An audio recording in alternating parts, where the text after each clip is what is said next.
और आइए अब रुक कर लेते हैं हमारी अगली खबर का। रैपर से नेता बने 35 वर्षीय बालेन नेपाल के सबसे कम उम्र के प्रधानमंत्री बने हैं। वहीं बालेन सरकार की अगर खासियत जाने तो इनकी मंत्री परिषद की औसत उम्र भी लगभग 35 वर्ष ही है। नेपाल के राजनीतिक इतिहास में ये अब तक की सबसे युवा कैबिनेट बताई जा रही है। अपनी कैबिनेट के जरिए आखिर क्या संदेश है बालेन का, जानेंगे अपने संवाददाता से। लेकिन इससे पहले एक नजर डाल लेते हैं बालेन के इस युवा कैबिनेट चेहरों पर। तो इतिहास की ये युवा कैबिनेट कही जा रही है। 35 वर्षीय बालेन नेपाल के सबसे कम उम्र के प्रधानमंत्री बने हैं। ना केवल वो कम उम्र के, बल्कि उनकी मंत्री परिषद जो है वो भी कई नए चेहरे जो हैं वो कम उम्र के ही हैं। मंत्री परिषद की अगर औसत उम्र की बात की जाए तो वो भी लगभग 35 वर्ष है। नेपाल के राजनीतिक इतिहास में ये सबसे पहली बार हुआ है जब युवा चेहरों को इतनी बड़ी संख्या में मौका मिला है। बालेन समेत 15 मंत्रियों में 5 महिलाओं को भी शामिल किया गया है। 5 महिलाओं को इस मंत्री परिषद में स्थान मिला है। और अगर सबसे वरिष्ठ मंत्री की बात करें तो वो हैं स्वर्णिम वागले, जो कि 51 साल के हैं। जी हाँ, कई युवा चेहरों को मौका मिला है तो वरिष्ठ सदस्यों का भी ख्याल इस दौरान रखा गया है। अब किसे कौन सी जिम्मेदारी है ये भी एक बार देख लीजिए, क्योंकि इसमें शिशिर खनाल हैं जिनको विदेश मंत्री जैसी अहम जिम्मेदारी दी गई है। शिशिर खनाल को विदेश मंत्री, स्वर्णिम वागले को वित्त मंत्री बनाया गया और इसके साथ साथ सुदान गुरुंग को गृह मंत्री की जिम्मेदारी सौंपी गई है। विराज भक्त श्रेष्ठ ऊर्जा, जल संसाधन और सिंचाई मंत्री बने हैं। जी हाँ, जो मंत्री परिषद है बालेन की वो आपको हम बता रहे हैं, जहां विक्रम तिमिलेसीमा संचार और सूचना तकनीक मंत्री बने हैं। तो कई युवा चेहरों को इस बार मौका मिलता हुआ नजर आया है। निशा मेहता स्वास्थ्य मंत्री और इतना ही नहीं, सोबिता गौतम कानून मंत्री बनी है। तो जिस तरह से नेपाल में चुनाव हुए, चुनाव के बाद प्रधानमंत्री का ऐलान होता है, शपथ विधि होती है और उसके साथ साथ जिन चेहरों को मौका मिलता है वो भी कहा जा रहा है कि कम उम्र के ऐसे प्रतिनिधि हैं जिन्हें इस बार मौका मिलता हुआ नजर आया है।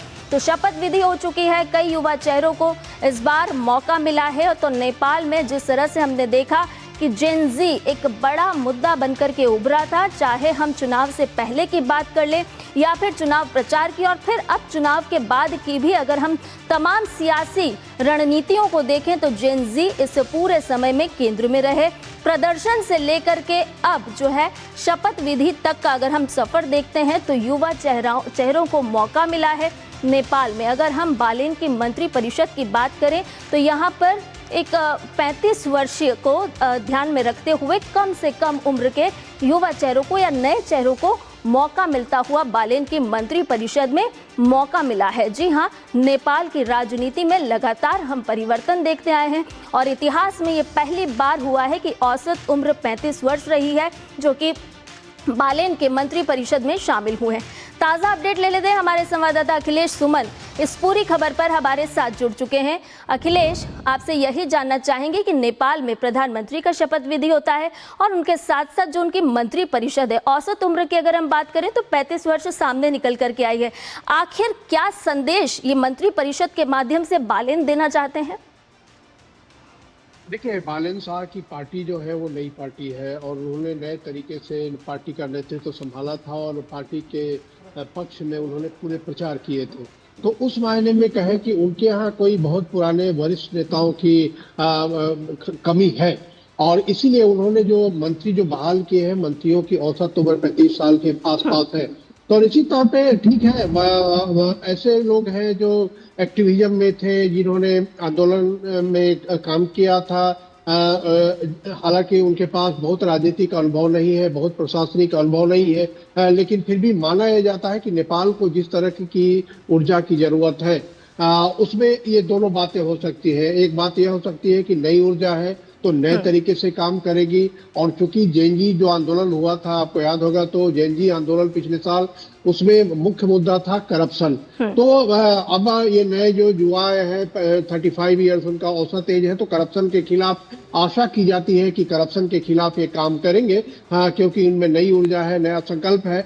और नेपाल में जो पहले से वर्षों से चली आ रही जो राजनीति है, जिस राजनीति में एक कहे कि बहुत ही अस्थिरता थी, बहुत ज्यादा दिन कोई सरकार चल नहीं पा रही थी, सरकारों को कोलिशन बनाना पड़ रहा था, क्योंकि किसी सरकार को बहुमत नहीं मिल पा रहा था।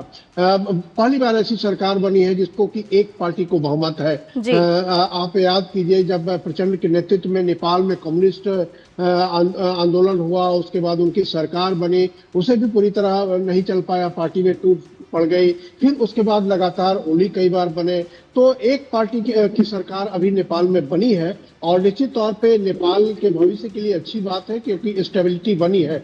अब बालेन शाह के सामने चुनौती ये है कि ये जो युवा नेतृत्व है उनका अपना भी और उनके मंत्रिमंडल का भी, तो युवा नेतृत्व के अंदर एक मैच्योर पॉलिटिशियन की तरह समझदारी होनी चाहिए, ताकि वो मैच्योरिटी से नेपाल की जो वास्तविक स्थिति है और नेपाल के आसपास के जो इलाके हैं, भारत के साथ संबंध है, इन सारी चीजों को उस तरीके से समझेंगे और उसमें मैच्योरिटी का एक प्रदर्शन करेंगे। तो इस मामले में क्या है कि नेपाल एक नए युग में प्रवेश कर रहा है। एक युग था जब शाह वहाँ के राजा होते थे, उसके बाद अब एक नया युग है जब लोकतंत्र में कम्युनिस्ट पार्टियों की सरकार रही, जो कि कम्युनिस्ट नहीं, आमतौर पे जो आम पार्टी की सरकार होती है उसी तरह से उन्होंने भी काम किया, और आज नेपाल में बालेन शाह की सरकार है। तो निश्चित तौर पे एक नया एक युग है, डेमोक्रेटिक पार्टी है बालेन शाह की पार्टी, और उस पार्टी में देखना ये होगा कि किस तरीके से वो आगे चलाते हैं।